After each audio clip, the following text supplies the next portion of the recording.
Thank you. Well, good afternoon, everybody, and welcome to the Governor's Broadband Task Force. My name is Chris Meyer. Again, welcome this afternoon. Our agenda looks a little light this afternoon, but it's because we have a lot of time for group conversations, primarily around some of the recommendations that will be in our report. We're going to kick things off today with welcome and housekeeping, and Jaren's going to lead that, including introduction of a few new members. Thanks, Chris. Great to see everyone again. Thank you for attending. As Chris mentioned, today is a convening of the Governor's Task Force on Broadband Access, and today is Wednesday, April 19th, 2023. Just want to remind everyone that this meeting is public and is being recorded as well. We've got a meeting agenda available on the Public Service Commission events calendar, and it's also on the task force webpage. I know folks know this, but just in an effort to maintain audio quality, please mute yourself when you're not actively speaking. And then I would also ask that any members of the public, please be mindful of their audio as well. We do have a public comment period where folks can unmute and say something if they would like to. I'm going to go ahead and do roll call now for the members of the task force. If you could just let me know when I call your name that you're here, that would be great. Chris Meyer. Here. Biko Baker. Marta Bechtel. I'm here. Brittany Beyer. Here. Sal Carranza.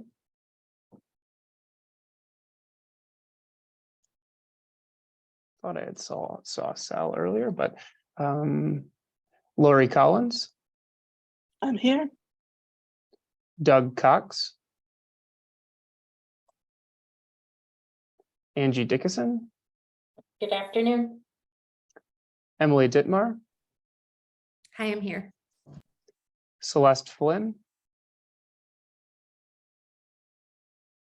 Christopher Zhang. Justin Hebner.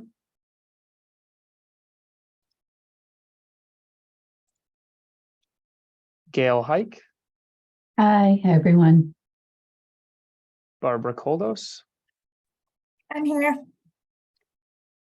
State Senator Markline or staff. Jose Martinez. Present. State Representative Mursaw or staff.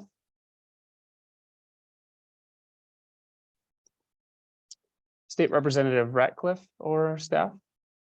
Ratcliffe here. Thank you.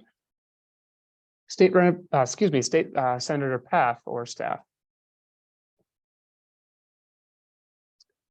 Rachel Shemlin. Present. Steve Schneider. Present. Michelle Schuler. Present. Brett Shepner. Present. Jennifer Schilling. Chet Strebe. Chad Young. Here. Good afternoon. Thank you, Chad. And as Chris mentioned, we do have a few new task force members, and I believe they're both already joined us. So I'm going to give a moment for those folks to introduce themselves. The first one being Kwame Barnes. Kwame, it's great to have you. Would you like to just take a minute or two to introduce yourself and maybe share just a bit about your background with broadband? All right, good afternoon. Thank you, Jaren. Good afternoon, everybody. My name is Kwame Barnes. I'm with Communication Workers of America, and currently the broadband coordinator for the state of Wisconsin. We have a broadband brigade that's actually going on across the nation, all 50 states, where members like myself are connecting with the PSC and local broadband task force to help bridge the gap to get broadband to everyone and to also help create jobs for people within the community of Wisconsin, the entire state of Wisconsin. And my current position is to sit down and also participate in these meetings to kind of help make sure that I'm doing my role, make sure that I'm taking part of doing my role to make sure that we do get broadband to everyone in Wisconsin, and to also create jobs and to see opportunity for the state of Wisconsin workers. So thank you, and thank you for welcoming me here. I had to pull over in the rain, Jared, but I got it together. No worries. Nice to meet everyone. Thank you so much for joining us today, Kwame. Looking forward to having you be a part of the group. The next new member is Russ Falkenberg. And Russ, I will give you the same time and opportunity to briefly introduce yourself and maybe a bit about your background with broadband. Russ? Thank you. I'll be brief. I am the manager at Chippewa Valley Electric in Cornell, Wisconsin, and we formed a partnership with a local telephone cooperative, Citizens Connected, in New Auburn. And our goal is to bring broadband via fiber to the home to Chippewa Valley Electric members and surrounding communities. We started in 2017, and today I believe we just crossed over 1,600 connected members, which for us is a major accomplishment.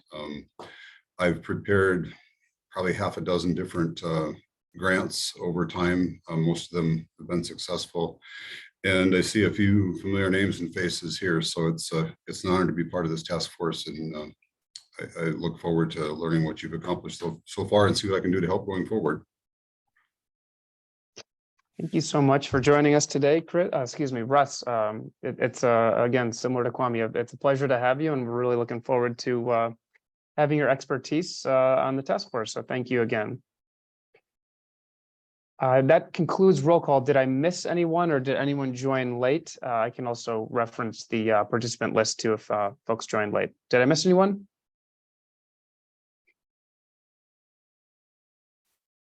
Not hearing anything. I will move along, Chris, to public comment if that's okay. Assuming so. So now is the time where we will allow for public comment. This is the sole opportunity for members of the public to comment during this meeting.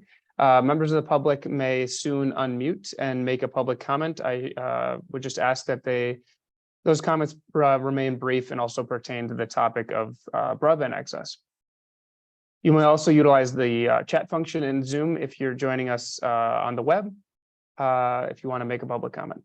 So I will ask for public comments now.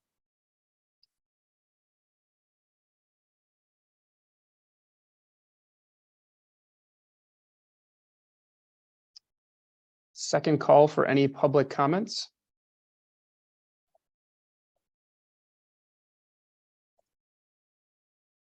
And I will make a last call for any public comments today.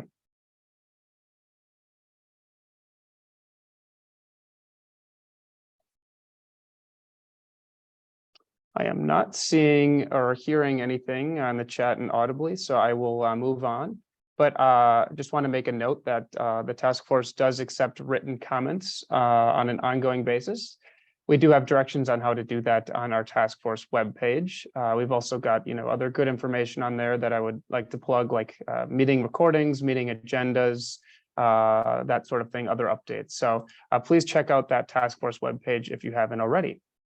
I will hand it back to you, Chris, to lead us through the next agenda item. Chris? All right, thank you, Jaron, and welcome again to Kwame and to Russ. The next item on our agenda today is an update on the University of Wisconsin Madison Division of Extension Survey, and that is going to be led by Kristen. Kristen. Thank you very much, Chris. And I'd like to invite Gail Hike to join me in the update. Gail has been our lead on this survey and all things broadband, along with Chris Stark at Extension. It is out in the field, and Gail, I will hand the floor over to you for the next couple of minutes. Sure. Thanks, Kristen. Just wanted to give you an update. First, thanks everyone who responded to looking at our draft survey. We know it was a quick turnaround, but we appreciate those of you that took some time to take a look at it and give us some feedback. The surveys did go out last week to all 72 counties. It was kind of a rolling horizon for when they went out. They started to go out Monday with the last group of 15 being sent on Friday. So those are all out. We already have 6 completed surveys and another 20 some in progress. So we feel like we're making some good progress. At the end of the week, we'll do a check to see where we're at and send out reminders to counties. Counties will have until May 15th to complete the survey. We've tried identifying someone from each county, so a contact, so we can do follow-up with them if we're not receiving feedback. We are also working on the tribal surveys. They're ready to roll. We're just trying to make sure we have the best email list possible, so we get good participation from those, with hopes that if we CC enough people beyond the tribal leader, we will get a higher return rate. So that's where we're at on the surveys right now, Kristen. Thank you so much, Gail. If anyone has any questions or anyone receives calls about the survey from somebody in the community, please do not hesitate to contact Gail and I, and we will help get them moving in the right direction. So, back to you, Chris. Thank you, Kristen. Thank you, Gail. Item number 4 on the agenda is a discussion of goals for our annual report. Jaren, I believe you're going to lead this for us. Yeah. So I'd be happy to kind of walk us through this. This is kind of the portion of the agenda that Chris alluded to earlier that we'll be getting our hands a little bit dirtier, kind of working in more of a sandbox environment to kind of massage any goals or recommendations that task force members would like to include in this year's annual report. To just kind of level set everyone, the annual report is kind of the large work product that comes out of this task force, and it is due by the end of June 30th to be specific. The group has released 2 reports thus far, the first one being in 2021, the second one being in 2022. As folks may remember, any veterans of the group who were still around during the first iteration of the task force, the group created some goals that were shared out via a survey that hopefully folks were able to complete that homework. There were some goals that the task force created in that initial report. By and large, the group chose to kind of let those goals remain and speak for themselves in the second iteration of the task force report, the report that was released in 2022. Now, I think we're kind of going through that similar exercise this year and this time around. We would like to take a look at those goals that were discussed and included in the report in 2021. See if those goals are still relevant today. Do we want to take a look at rewriting those goals? Those sorts of things. So hopefully folks had a moment to look at that survey homework. If not, I can pull up a screen share here and we can briefly walk through that. But I think the exercise today is to look at those goals, have a group conversation. Do we want to rewrite? Do we want to revisit? That sort of thing, or do we think that they're still relevant today?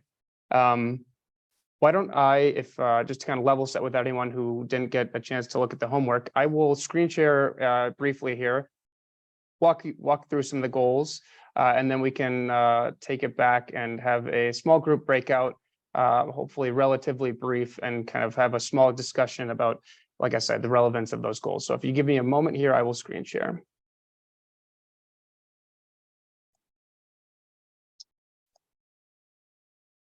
All right. Let me zoom in a moment here. Can folks see that okay? Looks good. So as I mentioned in the 2021 annual task force report, the task force set the following goals. Ensure base levels of broadband service to all Wisconsinites with the measurable goals of, by 2025, all homes and businesses within the state have access to high-speed broadband that provides a download speed of at least 25 megabits per second and an upload speed of at least 3 megabits per second. The task force went on to further say by 2028, all homes and businesses will have within the state have access to 50 megabits per second download and an upload speed of at least 10 megabits per second. And further, by 2031, not used to saying that number yet, all homes and businesses within the state will have access to 100 megabits per second and an upload speed of at least 50 megabits per second. They went on to further say, point towards the future use of broadband infrastructure by measuring access to 1 gigabit per second download speed. By 2025, 50% of all the homes will have that gigabit speed download. And by 2030, 90% of all homes and businesses will have access to that 1 gigabit per second download speed. So I will take a quick pause there. Those were the speed related goals that the task force really set forth and created in that initial report. So I think when we break into small groups, we would like to discuss those and see if those are still relevant today. To frame it a little bit, I think the task force went the prescriptive route with these recommendations. Now, I think there's maybe something to be said about going a little bit more of a general kind of speed goal, or the prescriptive route has its merits as well. I will say there's a lot of speed goals and speed thresholds and requirements when it comes to a lot of the federal funding that is coming. So maybe something that in the small groups folks might want to discuss is how these goals interplay with state broadband expansion efforts, federal broadband expansion efforts, and those funding sources as well. So a little bit more general, some of the things that were discussed and put forth were things like all Wisconsinites should have broadband sufficient to successfully participate in society, including but not limited to health, economic, and educational opportunities.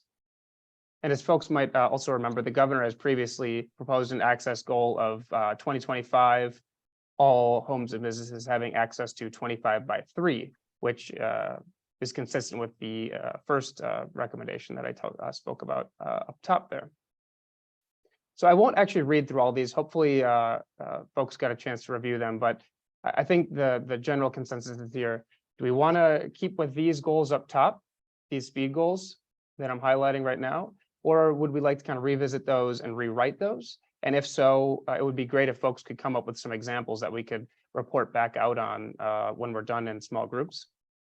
Or, do we want to take some more general approaches like some of these statements and general goals below here? So I won't go through the rest of that, but that is what we're looking at from a goals perspective. And I think it's really important to have this conversation because these goals will really kind of set the tone for this report. And I think the state as a whole, there are lots of folks are setting goals, but I think this task force has a unique opportunity to help kind of lead the charge in that respect. So I will stop talking. I feel like I've been speaking for quite a bit, so I'm going to stop sharing. And if folks want to give me just a minute, I will finish up setting up these breakout rooms. Normally I have a bit more time to set these up. I'm about halfway through. So if folks are okay with a brief pause here, or if someone else has anything to say, I will finish up creating these breakout rooms and then we can dive in. I've got instructions to give, Jaron. So perfect. Thank you, Kristen. I will get some good thorough instructions today. So so far this year, we have used Google Docs and we've used Google it's not PowerPoint, Google Slides. And today we're going to use Google Sheets. And so I just dropped the link into the chat. When I was going through ways of getting us all into the same document and looking at lists of numbers next to or ratings that you all gave this week in the homework next to the recommendations, this seemed like the most efficient way to do it. So if you are logging into Google Docs, that should be accessible to anybody that has a copy of the link. A couple of things with that before I go on to the instructions. As always, we're working in a public space. So your comments, unless you put your name by them, will be anonymous. They'll also be downloaded and preserved at the end of the day at the Public Service Commission so that we have a record of our conversation today and what happened. And not only just as a record, but also to inform the writing of the report as we're moving towards that goal. The very first thing that we're going to do today is look over the goals that Jaron just went over and our individual or our aggregate average ratings for each goal. In the boxes below this, you will see a space for group 1, group 2, group 3, group 4, group 5, group 6, and so on, to write comments or provide feedback. So normally we do this on a different slide and every group gets their own slide for each discussion question. Today we're working on a common sheet and everybody gets their own row, for lack of a better. Okay, it appears to be view only, Alyssa says when she opens it. Let me see. I will fix that. So just give me a moment here while we are, Jaren, do you want to talk about how much time we'll have in groups?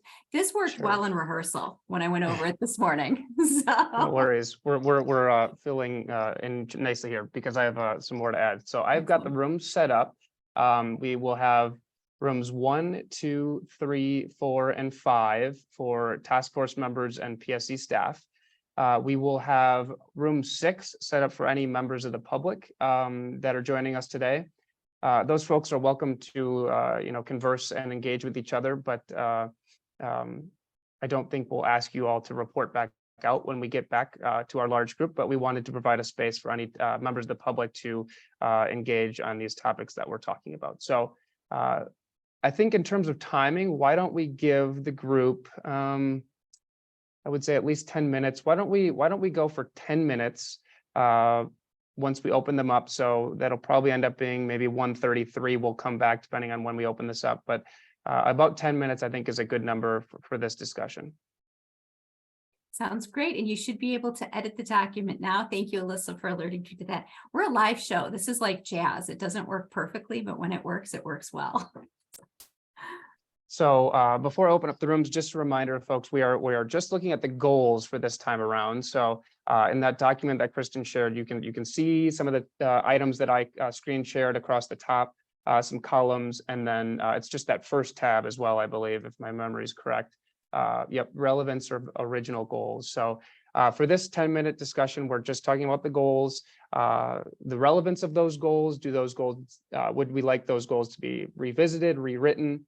And if so, if you have examples or kind of guiding principles that we should be looking at, that would be very useful. And then we can come back to the large group and we can report out. And if there's a desire to kind of take some time to look at some and write some new goals, we can do that too. So I will open up the breakout rooms for now. I have one more instruction to add, Jaren. I'm sorry about that. No worries. When you're looking at the document, they're arranged in descending order. The items on the left had the highest average ratings. The items on the right are the lowest average ratings. There's not a ton of variation from point A to point B on here. So one of the things you might want to discuss is, do we really perceive these as equally important or equally relevant as we're going forward? That might be a strong yes. Or are there some that we're feeling we want to emphasize a little bit more than others? When you're looking at them, the mean is, of course, the average, the median.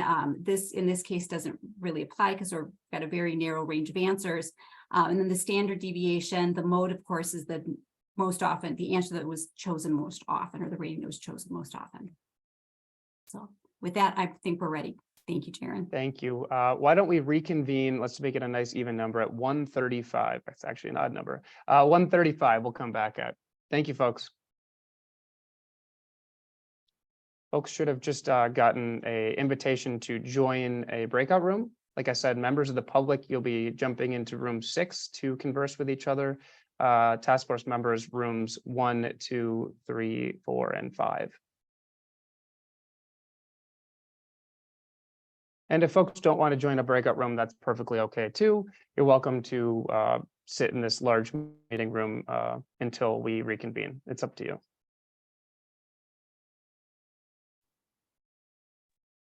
Jaren, does it make sense for a mapper to lurk in room 5? Sure. Yeah, I just kind of stuck you in there. It looks like we've actually had some folks fall off, so might not be the Who's worst in thing if there? you're willing to. Okay. It's Josie, Russ Falkenberg, and Steve Schneider. So it's actually kind of a small group. That's kind of what we're working with right now. No, it's fine. Also, Russ is in my neck of the woods, so it could be fun. I'll jump in. Thank you, Coulter. You bet. Kwame, should have assigned you. It looks like it kind of didn't like my assignment. Let me get that here. Let me assign you, Kwame. Let's go to room 5. Kwame, you should have just got an invite to join room 5. If you didn't, let me know. And it may, hopefully, if you're on the phone, hopefully it's not too cumbersome. I am going to hover outside the rooms for the moment. Thank you, Kristen. Yeah. And thanks, Jaren.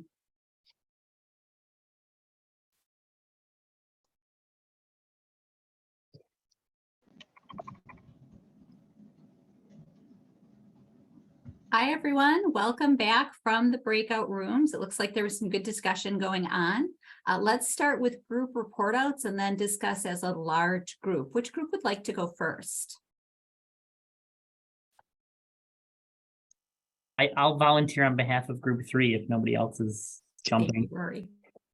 So I took down a bunch of notes here, but I think kind of two main themes coming from group 3. One, our group was really talking about BEAD and RDOF funding and kind of the timelines of that money being, made available, built, and then turned on in Wisconsin. And so, particular to BEAD and RDOF, thinking about when is that money going to be fully deployed is when we should maybe set those goals for universal access to 25 by 3, 100 megabit, gigabit, right? So, if BEAD isn't going to be done until 2028 or 2030 or whatever, we shouldn't set our goal for universal access to 100 megabit until at least that time, if that makes sense. So kind of aligning those federal funding sources and hopefully some, future state funding sources with our goal timeline so that those two are kind of more integrated than they've been in the past.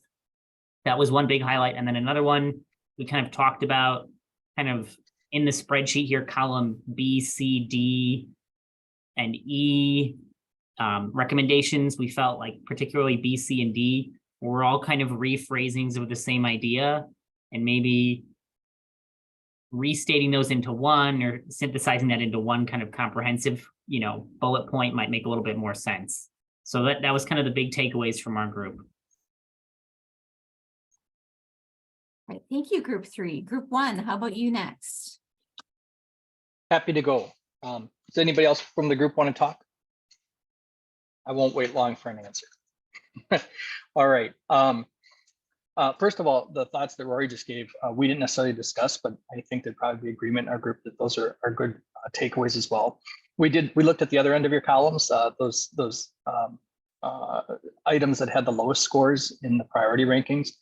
And we agreed that those middle marker goals in 2028 maybe are just noise, that they may not serve a really great purpose if our goal is to get to, for example, in 2031, 10 by or 100 by 50, 2028 is just sort of an artificial marker in the middle. And we could probably get rid of that to make it a little cleaner.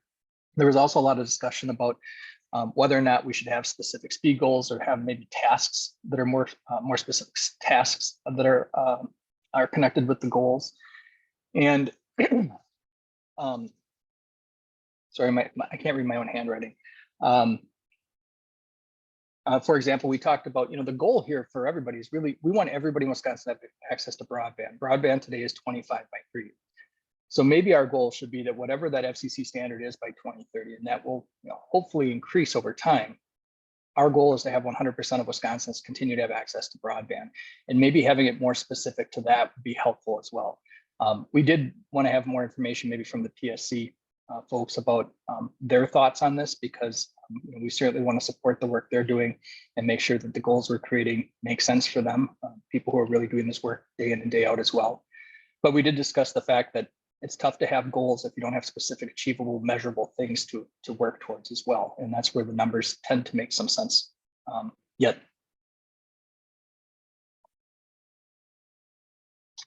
Excellent. Thank you, Chris. How about group 2?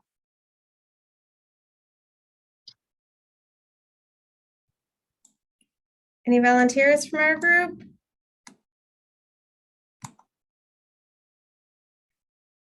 I'll be like Chris and not wait long. We talked a lot about, what should be the outcome when there's dollars spent. And so, not to spend dollars on anything that's 100 by 100 or symmetrical. Then that was sort of the first comment. And then I think we kind of came around the group kind of came around to actually a gig by a gig maybe is where we should go with any dollars. And then we talked a little bit about, well, does that mean anybody who doesn't have a gig should get funding? And it was thinking again, sort of similar to other groups, maybe aligning with some of the BEAD standards of 100 by 20 or others. And then there was some discussion that maybe one of the things missing or that could be added to the goals was related to community anchor institutions and the critical role, and that there's still sort of a subset of community anchor institutions in the state that don't have gig service, and how can we put that in, possibly put that into a measurable goal and make that a priority. Anyone from group 2 want to correct, add, or enhance? All right. Thank you, group 2. Group 4. That was us. Does anybody want to talk from group 4? Otherwise, I'm happy to share. I can maybe combine just because ours are pretty similar to 3, but also had some conversations with 2 on that side. I think, one of the things we talked about is how do you define need versus then how do you fix the need? So some of these speeds are defining how much someone needs better broadband, but then when you fix it, fixing it much beyond what that minimum is. So instead of ratcheting it up to 25 by 3 and 100 by 20 and getting those in line with BEAD, that was something we identified makes sense because that's where the funding's coming from. But in the same sense, the goal is not to get to that basic standard. The goal would be when we fund to go well beyond that, as Alyssa was just talking about in that situation. So I think kind of combining the two, the speed measurements are kind of how much do you need better internet because you don't have it at those levels, but when we fix it, can we fix it in a more future-proof approach so that we're not re-spending money again in the similar areas? But that's kind of a pivot on what we were talking about, but just after being able to hear everyone else's comments, I think that's probably the one different thing that we had. But Well, on that note, let's open it up to the whole group. There is this moment where these goals were created a couple of years ago. Sorry, Kristen. Group 5, I don't think, or group 5, I don't think. Yeah. I was almost off the hook. Yeah, sorry. Hi. Okay, Josie here, reporting for group 5. And again, feel free to add or correct anything I misstate, my fellow group members. So some of the common themes we heard are speed isn't everything. You can have a really fast speed, but if you're losing connectivity all the time, that's definitely an issue. We talked specifically about columns H through L. And I did want to point out, Kristen, that I do think that columns J and K are the same. We think, yeah, J and K, it's the same information. But we thought maybe like those, so it's like 4 sets of numbers is kind of a lot of goals. It's like maybe too many numbers. And also heard how kind of reasonable are these goals? How are we really going to be measuring them? And that, access alone isn't everything. We need to really also focus on literacy and adoption. Yeah, anything I missed?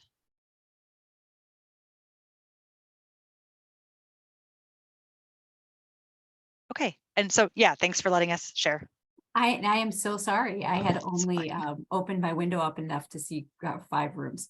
Totally So, fine. I apologize. We have all of our task force groups have weighed in, correct, Jaren? So let's now open it up to the group. And we do have this moment where these goals were decided a couple of years ago, and a lot has changed since then. So let's just discuss the goals in general. And then also if anyone has sort of an overarching philosophy of how do we future-proof the goals? How do we word these in a way that a year from now, when we look back, we'll say, yes, we did a good job of updating those. Does anyone have any input or advice or ideas or specific wording that we should maybe open up and take a look at? I just wanted to say something. This is Kwame Barnes. Hey, everybody. All right. So as far as like future proofing, making sure that everybody has good quality internet as well as quality speed, CWA and a couple of other ISPs are really focused on making sure that we try to get fiber in most areas, because fiber is cheaper to manage. It's easy to upgrade. I know that fixed wireless is out there, and I'm not saying that it's not a thing that we need, because there are places where we probably cannot get fiber. no matter what we do. But the push is, I think that if we get fiber in, that will make it future proof as far as the quality of service we receive and the speed that we're asking for.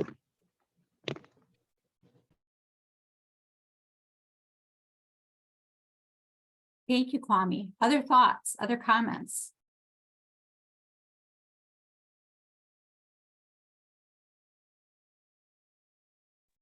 I think the digital literacy and adoption is fairly critical, specifically in certain areas. And I think it is equally important in some urban areas and some rural areas, but with different specific content needs in terms of how to use broadband. As a provider, we're finding that even where we put fiber, people are only using 15, 20 megabits at peak times. On our fixed wireless, it's still at 10 or 12 megabits. So, the network, once you've upgraded, is often more robust. And I don't think it is because the need isn't there or the services don't require it. I think that in a lot of areas, people just haven't realized what they can do with it. And so I think that, if we're going to have a robust statewide capability that promotes, everything from, agribusiness to remote health services, I think there's a lot of education and integration with existing educational institutions to make that happen.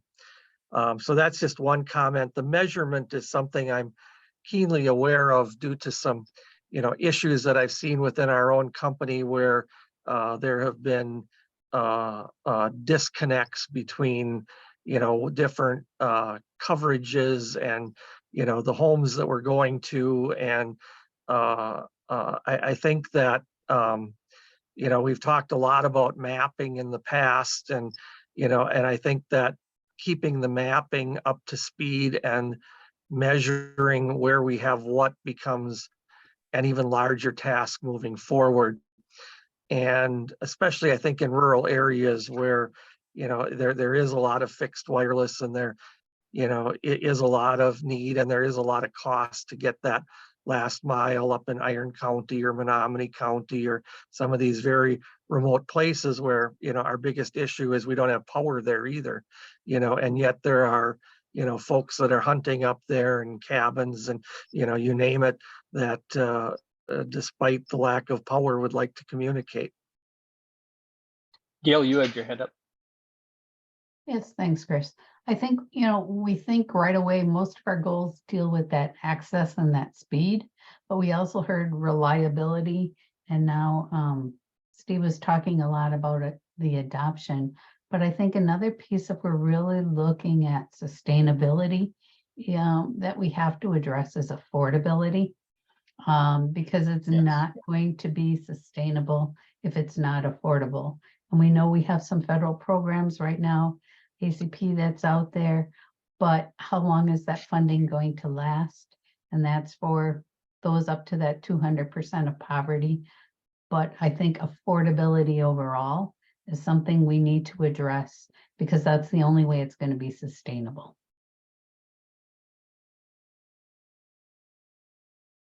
Thank you, Steve and Gail. Do we have other comments? I would maybe just jump in from a staff perspective. The other thing to remember here is we're really honing in on the what I guess it's a kind of a vague term when you really get down to it, but the goals of the group. And there are certainly, we'll move more to the recommendations next. So I think we're kind of flirting between that line of goals versus recommendations, which I think is great. We're having good discussion, but I don't think it's just important to remember we don't have to necessarily fit everything into this goals section. We can certainly have very specific concrete recommendations within the recommendation section too. So I think the overarching goal of this exercise is to have those kind of big pictures and then get some more detail with those recommendations. So I kind of want to continue to reiterate that context that we will have, a number of significant recommendations as well, or specific recommendations, I should say.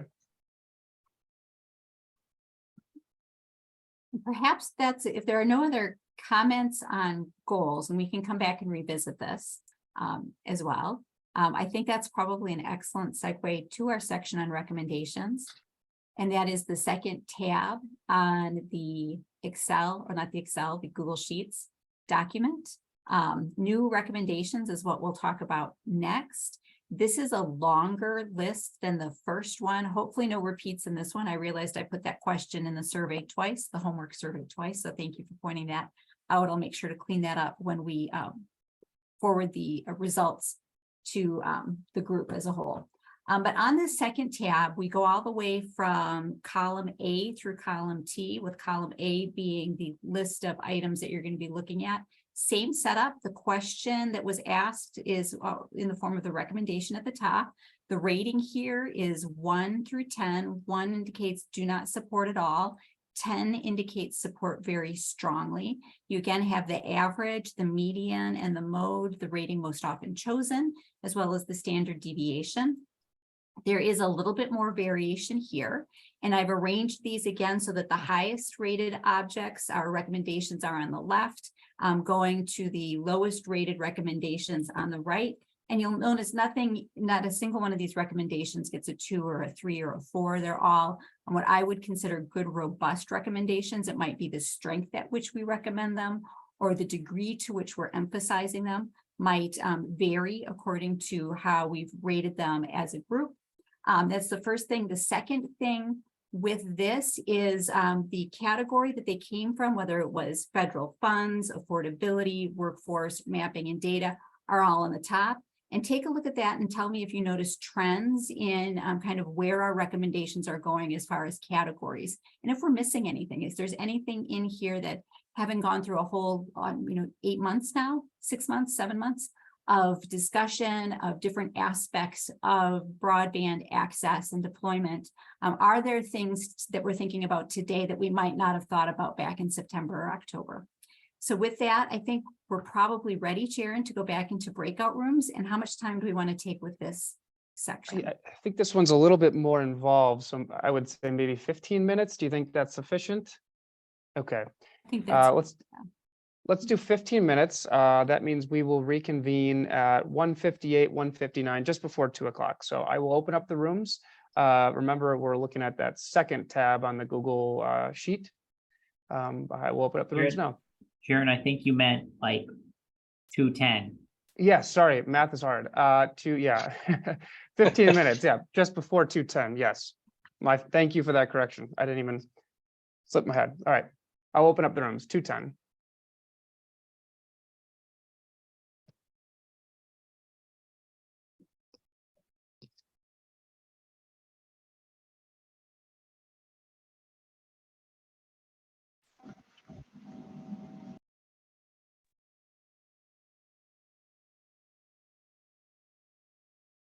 Welcome back, everyone. It looked like another good discussion.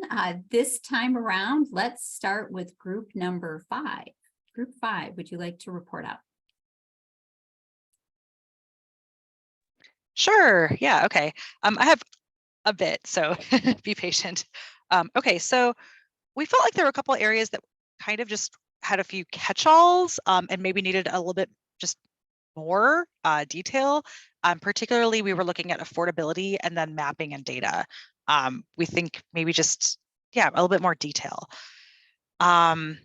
We heard that there's too much red tape to go through for those trying to obtain funding from the PSC. The applications are too hard. Can we put together something like a pre-check? So if you're a grant recipient that's performed well in the past, is there a way to kind of expedite your funding, your application? We need to set more specific goals related to diversity, specifically making sure we're getting at underserved populations, specifically making sure we mention urban, rural, tribal, and then, kind of like aging people or AARP type populations. We need to make sure we're talking about training, getting the right people trained to do the work, and how to best get the people trained. Yeah, I think that's it. Did I miss anything, group?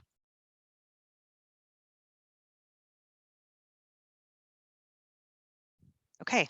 I think you covered it all. Great, thanks, Kwame. All right, let's go to group 4. I can kick us off, and then maybe Justin, Rachel, or Marta can jump in here. One thing we touched on was the local communities category, and noted that there was a good amount of resources out there, via the PSC and other groups, but there's a lot of variation among local communities, towns, cities across the state, and there's some space for learning, planning and strategies building for broadband as it relates to broadband, and more specifically thinking about how to make more communities and towns across the state aware of these resources and how to access them.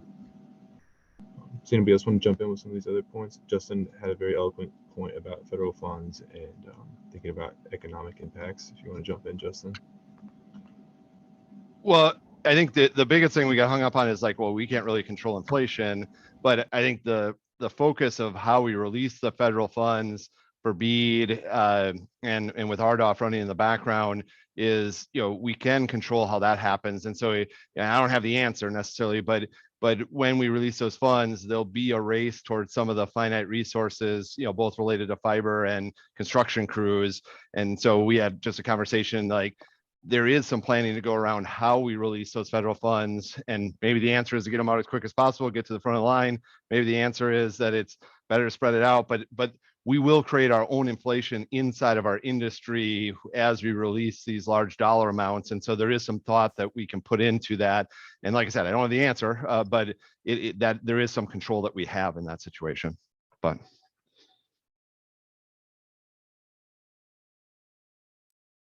Thank you, Justin. That's a really important point, one that maybe we want to touch on at some point in the future too, about how we can manage supply orders and supply chain orders, that we're not increasing demand and then bidding up our own prices. Group 3. I'll hop in. I think some of the things we've already heard have come up in our discussion as well, but I'll just run through my list here. I think particular to supporting local broadband champions, we talked about that a little bit, didn't know quite what it meant, maybe some more detail about, what is technical assistance, what types of technical assistance should we be providing, giving tools to local broadband champions, digital navigators, things like that. I think one idea was focus more on maps, how to read them, talk more, make some recommendations about, educating about grant availability, how to apply, how to jump through all those hoops.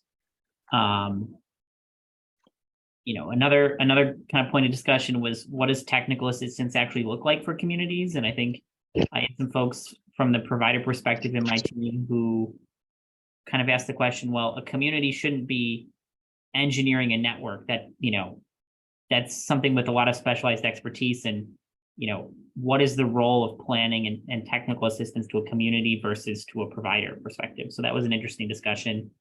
Another thing, this was kind of a pie in the sky, but some interest in a grant program for writing grants. Again, kind of finding ways to navigate all those complex requirements and learn and understand them.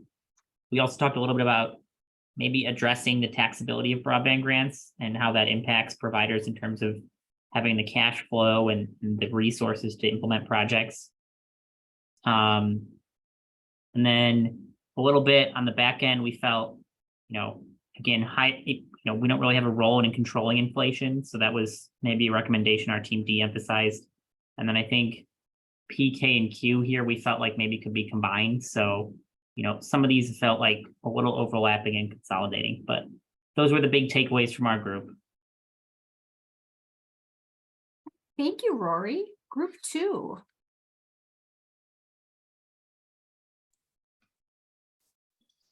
I can start out and then invite anyone to interrupt or interject. I would say we started with some really interesting and different ideas about workforce. And so I think there was some initial discussion that was really how important it is to support and invest in the workforce, and including training centers and, targeted nonprofits and youth entrepreneurs or youth training centers, the tech college system, to really make sure we have the workforce. There was also, I think, the idea that really It actually, some industry they want to hire their own, train their own. It's part of their business model to, hire local, and it's about actually people staying in the community and a kind of a commitment to the company values, and they want to have those internal employees, internal training, their own systems. And so, a little bit both sides of the coin, like that we need to maybe have some additional workforce systems in the technical colleges and through community programs. And maybe it's part of sort of what industry's role and part of their just regular business model to hire and train people to the standards they want. And so I thought that was some really interesting discussion. I don't think, I just want to point out that it was kind of a little bit of both sides. And then we talked again about affordability, that ACP outreach alone is not enough, that we really need to think about kind of future proofing affordability also, and building in sustainability. And so is it metrics and grants? Is it, standards of access for low income and vulnerable families? Like how do we bake affordability in a future proof way, not using a federal program way? Again, we talked about sort of an extension of that affordability discussion, that some community anchor institutions, it's not actually an access issue, it might be an affordability issue, that there's a town hall that's not subscribing to internet service, not because they don't have it, but because they've just decided a phone service is maybe what they can afford, or maybe what they need, or meets the need of that town hall. And so, and then also talking about just the roles of community anchor institutions, again, as maybe places for people who don't have home access, or don't have, or are unhoused for some reason, and the role that they play as being a source for internet access for communities, and how critical they are. And I think that's it. Unless somebody from my group wants to add in, I'm just trying to read the notes quickly. Very good, Alyssa. That was a really interesting conversation, eye-opening about the workforce. So that should be considered. I had a question about UW Extension survey, whether there was anything specific about adoptability, not affordability, but adoptability. Why are some anchor institutions not willing to subscribe? Or anybody else? I think that would be extremely important, because it's not just the affordability and the access, but what can we do, or what is necessary, what barriers for adoptability exist? That's the only thing I want to add. Thank you. Let's come back to that, because I think that's an important question. Let's have group 1 report out, and then we'll start our discussion by talking about that and then continuing on. So group 1, but thank you, Sal. That's a really important point. Group 1. I can report for group 1, and then others can chime in. First of all, there was clearly strong support for aligning recommendations with federal funded programs, which we agreed with and made sense. We talked about mapping data, and certainly state and federal maps are great for statewide planning, but there's real value in some of those local maps, especially for building buy-in in the communities. But it can be cost prohibitive for some smaller communities or rural areas. And then maybe some of our recommendations could be more focused on how we do more collaboration at the state level with those local planning units, so that we don't have various consultants coming in and all doing their own mapping, generating different types of data that maybe won't be as useful in a statewide effort. We also talked, excuse me, about workforce, and we agree that it's great to create new workforces. We definitely need to do that. But we shouldn't necessarily forget that there's a lot of people outside of the state who may come in to provide that initial infrastructure build out, and that will be necessary. And there's a point made that maybe they'll love Wisconsin so much they'll decide to live here after they're done working here. Finally, we mentioned affordability, and we talked about this quite a bit. We need to prioritize that. And I think the question about adaptability is a really good one. We just can't have access without also having it be affordable, but that's really, really tough to define. What does affordable really mean? And so, I think that we thought that there needed to be more discussion around affordability and making sure that that is highly prioritized in our recommendations. And then finally, we did think that a couple of these could be tied together, specifically column P and column R seem to be getting to, let me get to them here. Column P was about continue to improve broadband planning playbooks and toolkits, and column R is about support for organizations like PSC, et cetera. That might be able to be combined into one recommendation. Anything that I missed from the group? I did miss one point here. In addition, on that affordability comment, the APC program, and maybe having some focus around continued statewide efforts around that as well. Back when that first started, there was some statewide sort of safety nets under that federal program. So when funding ran out, we continue to believe that affordability is going to be a really important piece. You got to have the fiber or the service coming to your facility. You got to be able to afford it, and then you have to have a reason to want to do it too. And that's the adaptability that we're going to talk about next. All right, thank you, Group 1. Before we move on to Sal's comment, I just want to know one of the things, and you probably have all arrived at this conclusion or this observation before I did. When we're talking about affordability, I'm noting that we're often talking about it in 3 different ways. I think household, when we're talking about ACP, is the one that most often comes to mind. But we're also, Alyssa referred to institutional affordability. So what can a town hall or a library or an anchor institution afford within their particular budget? And then at the community level, affordability too. So not just the laying of the fiber and the ability to pay for the subscription, but all of the services that go along with deploying broadband, the mapping, the hiring of the people, the having somebody on staff that can pick up the phone and answer calls. And I just wanted to just kind of highlight that we keep coming back to these 3 different forms of affordability. If anyone else is late to making that observation, as I am, that it is such a multidimensional thing. So Sal, let's go back to your question though. Do you want to rephrase that? I had to unmute. I always forget. We have been talking a lot about, not only something being accessible, which is the main thing that we want. Everybody has to be able to access the internet, but it has to be affordable, like you mentioned, not only for individuals, families, but also for anchor institutions and so on and so forth. But then there might be some barriers, even if it might be accessible and affordable. Why wouldn't they be adopting it or being willing to actually access it? And we talked at the beginning of our conversations with the broadband, somebody brought up there's some buildings where the owners of the building don't want to upgrade to fiber that is able to carry the right level of access, right? And then how do we do with those? Maybe the people there would like to adopt it, but they can't. And maybe some of these municipalities don't feel like this necessary to offer as an anchor institution. But that's why I was asking whether in the survey that the UW Extension did, they talk about what are the barriers, not just for the access and affordability, but what are the barriers for adoptability?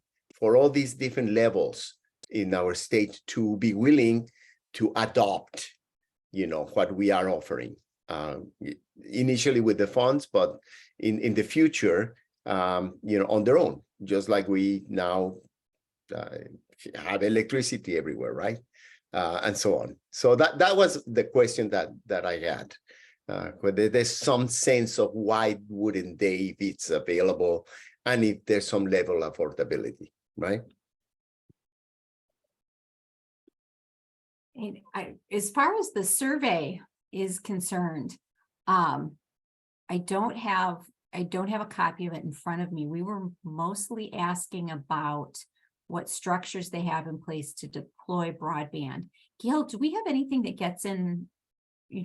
We do. And I'll let you talk about that. We do have the access part of it, the structure, but we all ask about their planning and process. But we do have a whole series of questions that deals with equity and affordability and adoption and literacy programs and all of those things that go with it. So we're asking not just what we do ask what barriers they're experiencing for both access and adoption, which can be affordability or digital skills or those other things. So we do ask those questions, but we also ask, how does the municipality prioritize those?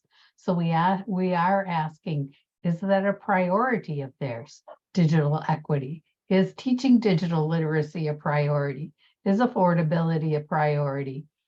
So we're asking what their current status is for those things, what their barriers are, what their goals are. So hopefully we'll be able to get at some of that, Sal. And that was one of the challenging things because it was a large survey. And so some elected officials are very much into the access part of it, right? Putting the fiber into the ground and the towers up in the backyard. And so we're trying to build those equity questions.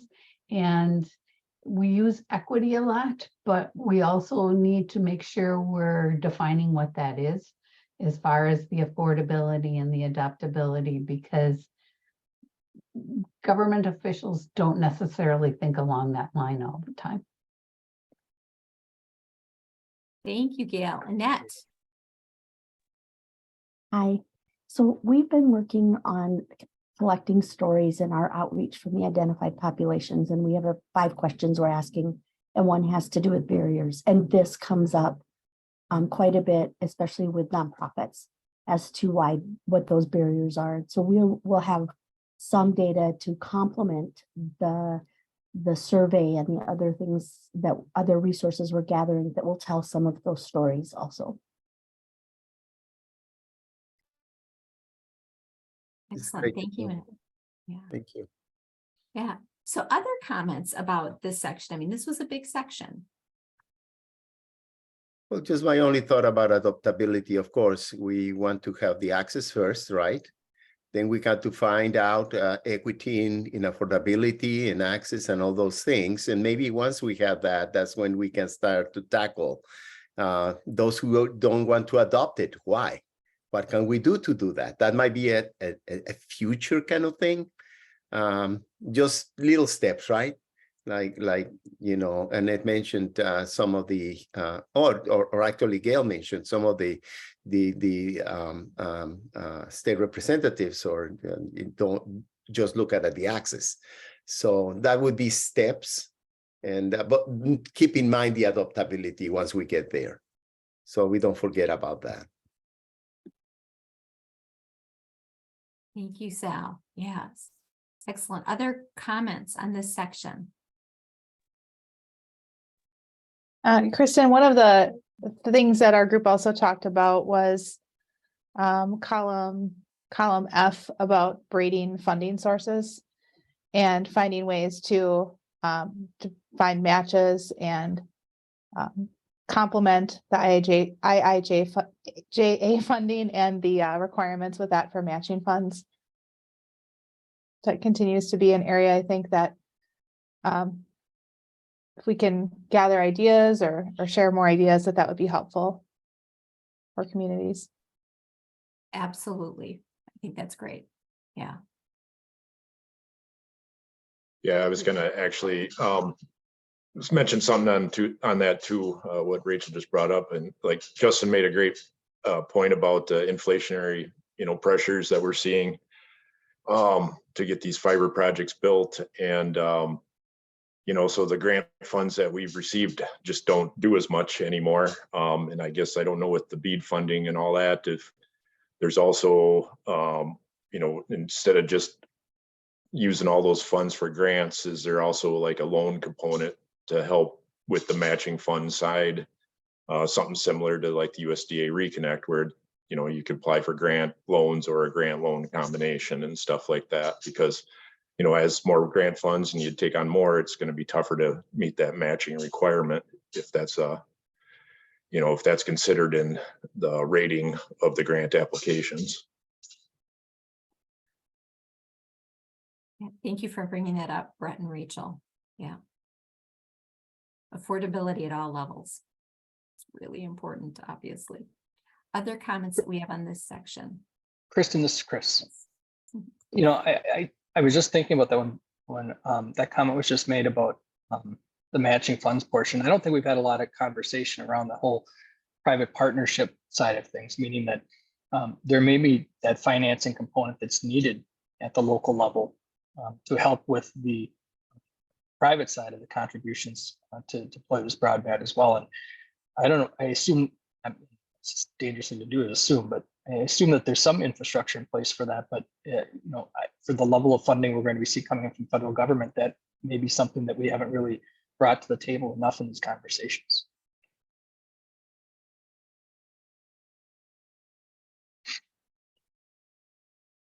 You need to pay attention to that in the next couple of meetings, perhaps.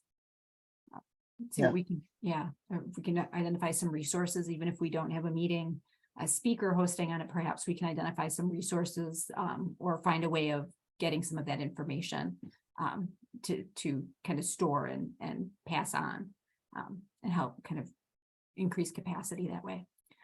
Other comments on this section? Justin, you just unmuted. Well, just one pivot on that side, because I think you're both hitting on a good topic. There's several providers that haven't participated in every round of the grant cycles, mainly just because if you're a smaller provider, you get to a point where you've saturated your capital that you can do for your match on that situation. And they all have, I mean, we all have different loan funds that we get from USGA and other areas, but typically we're not able to go through a loan funding process during a grant application because the grant application is way too short for us to pull off a loan process in that situation. So, to the, Brett's point, with Reconnect, there's kind of those two different piece parts where it's ultimately wrapped together. The state with the last grant round had to go through some of the, the bonding issues, which actually required some liens and stuff like that to be placed on the asset. So it definitely is a question that I think, if you were to ask yourself and say, well, depending on the matching funds required, are you going to get the best provider putting their foot forward, or are you going to get the provider that happens to have the most capital putting their foot forward?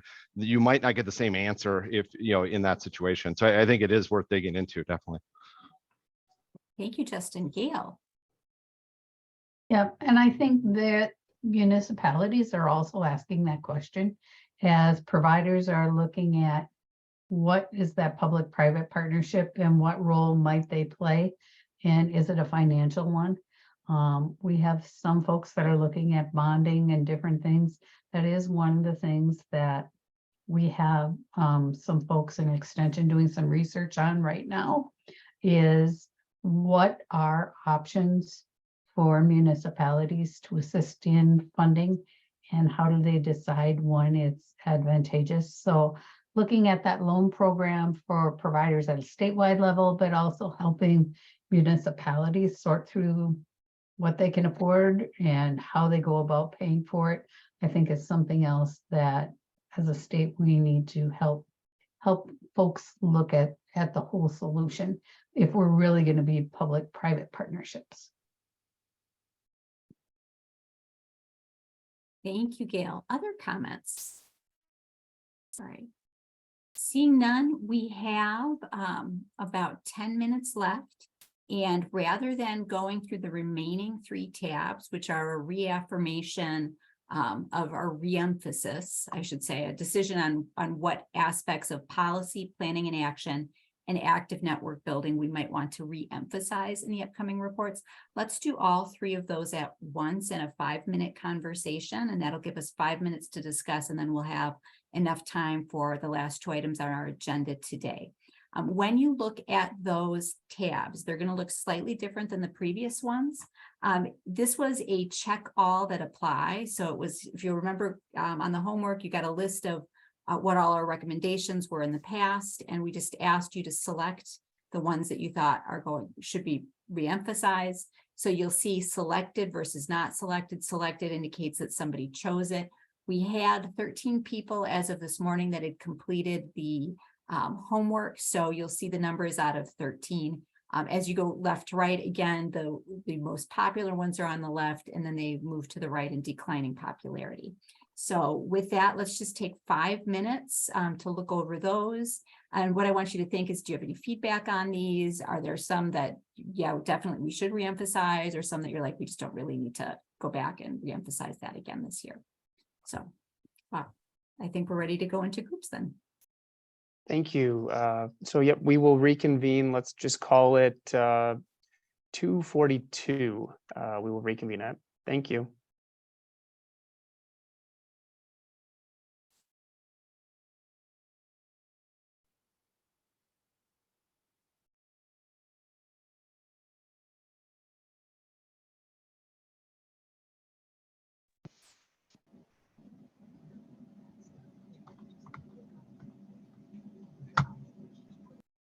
That was really fast, Jaren and Kristen. Gotta talk quickly for these. Yeah. Did anyone get all 3 tabs? I want to know. We clicked on all 3. We want to be out on time today. We'll clean up the last in May if we need to. Yeah. All right, so group 1, let's start with you. All right.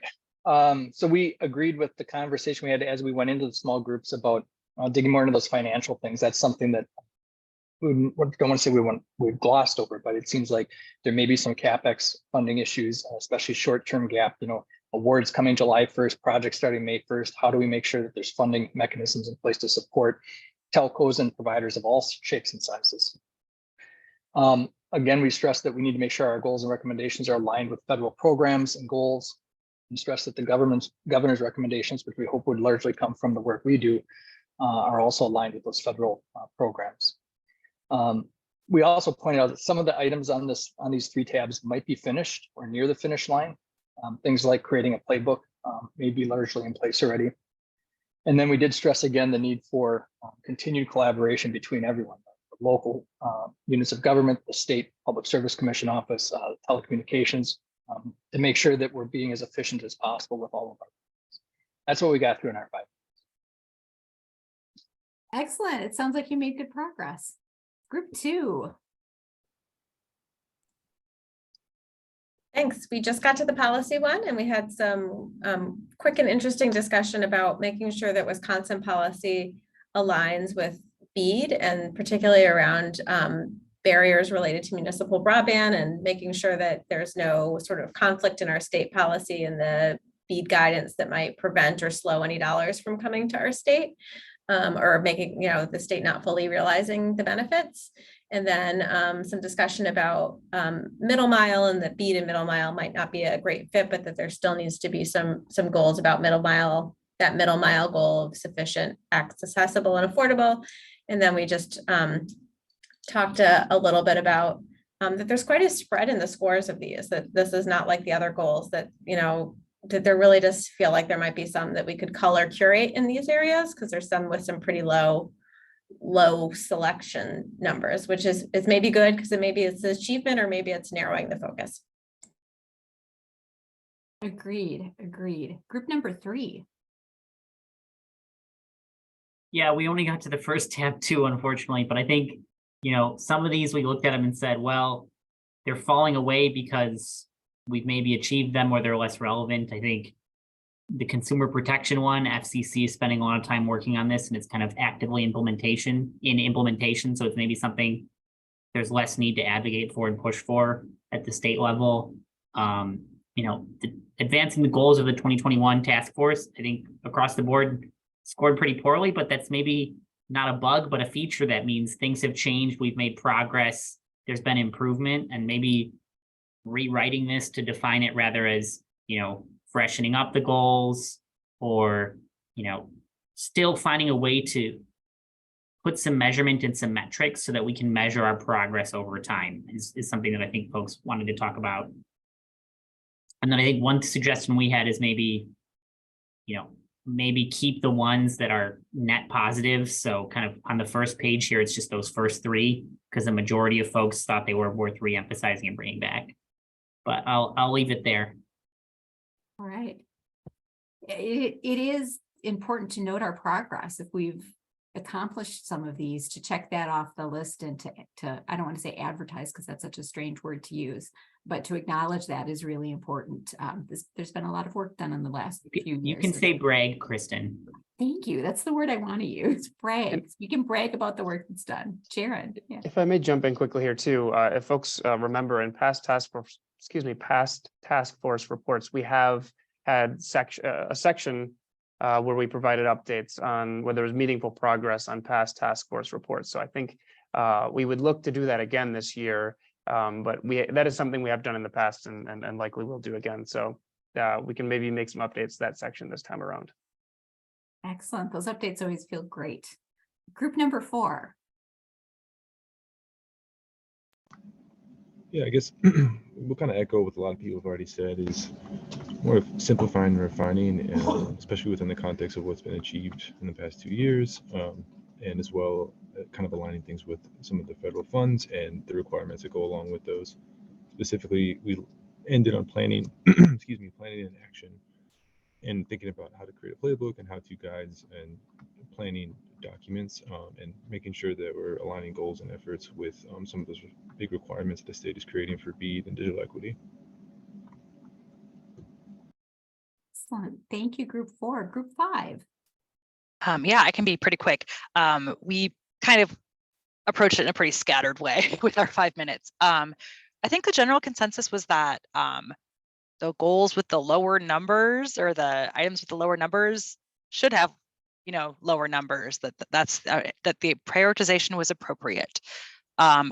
Personally, on the planning and action reemphasis tab, this might be because I'm new, but I didn't totally understand what column E meant. So we had some discussion about that. So I think it might be helpful to some to define that a bit more.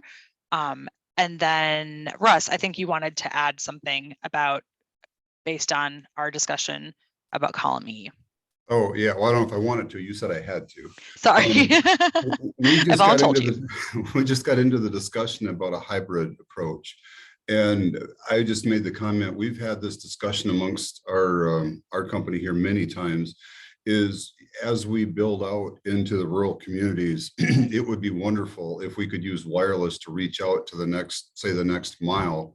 But we would be concerned that that would preclude us then, or eliminate us from any grant funding going forward, because these people may already be considered served, which would not be our intent. We would just want to get them service temporarily with wireless until we could get fiber to them. For what that's worth, that was the discussion we were having. Thank you, Russ. The texture like that is really important as we're making these recommendations and having these discussions. We've got about 5 minutes to discuss these items and everything else that we've looked at today. So let's just open up the floor and talk about what do we want to reemphasize? Do we have any comments about the recommendations or the original goals, and how we might want to kind of start to piece this together for our report? And I'll open up the floor.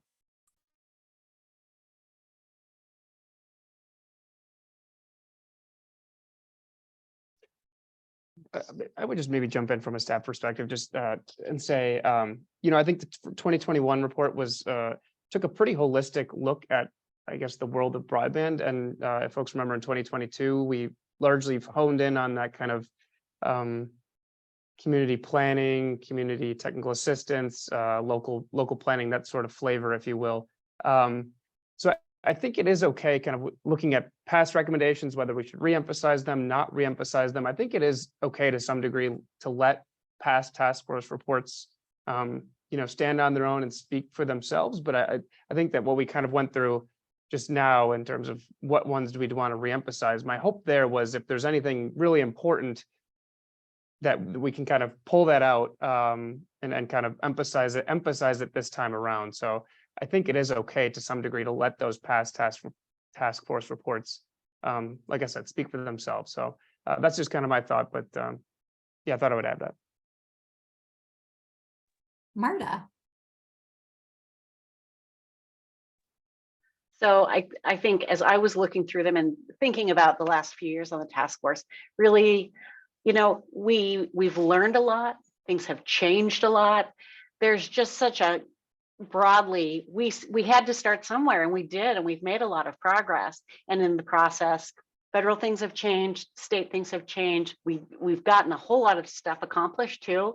We need to, as we look at these, I like Jaren's thought that we kind of let those past reports stand on their own. And really, I think we can simplify, we can tie more things together more directly and align with where we are now. And I love that idea, and I'm really proud of what we've done. It is great to look back and see how far we've come. Yeah. Other comments and questions or suggestions?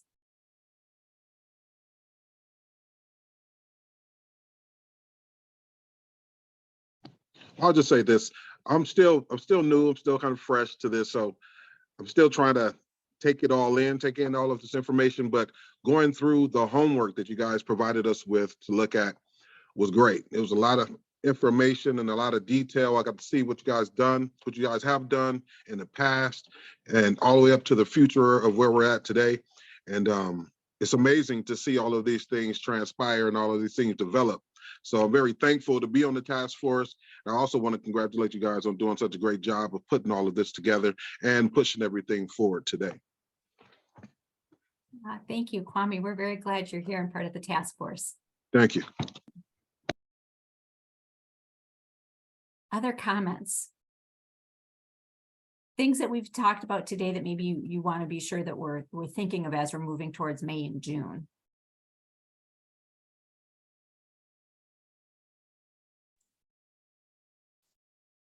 Can I just ask a sort of broad clarifying question? I think I've heard something around the lines of, we'd like to explore this sort of capital financing cash flow issue a little bit, maybe. I'm not quite sure, but, and I think it's capital, not operating, that people are talking about. If you don't see me, I'm looking at providers who build facilities to speak up right now and say, yes, that would be interesting or important, or no, but I do feel like just as a staff listening, that's what I've flagged as something we might want to be working on. And so I just want to sort of ask the group. From our perspective, it's critical, and we've been doing some unique things with bonding, and we're doing some things with equity raises because it is a capital intensive environment, and the inflationary requirements, mean that all of our budgets that we put together in the last 3 years are now outdated by anywhere from 20 to 30%. And the shortage of labor and the cost of getting facilities in has further increased that. So, I think that this is a project-wide issue that definitely needs to be addressed somehow. I don't know, I look at it as a provider, it's my responsibility to address that. And that means, credit lines, it means additional equity, it means, whatever way we're able to execute on the broader plan. So that's my 2 cents.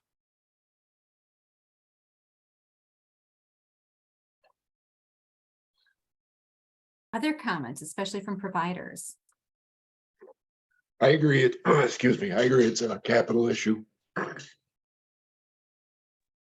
Yeah, I would agree as well, Alyssa. That's definitely a very large issue. When we look at match percentages, how we're going to get there, how leveraged can we be as companies, what are different options that we have? Alyssa, this is Chris. I think one of the other pieces that goes into there is the municipal partnerships too, because there's municipalities are under a lot of the same financial strains with their ability to bond, and their bonding timelines don't always match up well with what the providers are looking at. And so I think it's 3 things, right? It's the funding mechanism that includes the installers of the providers, as well as the municipal limitations that they may have and help be able to support them.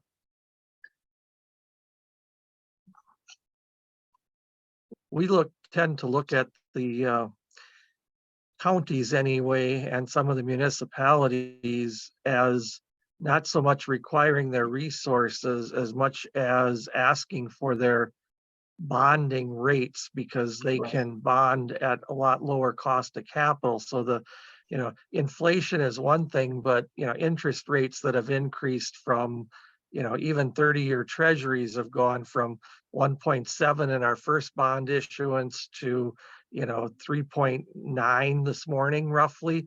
Right. That's more than a doubling of the cost of capital. That's difficult to, we built some increase into our models, but we didn't build in the cost of capital, doubling, close to tripling.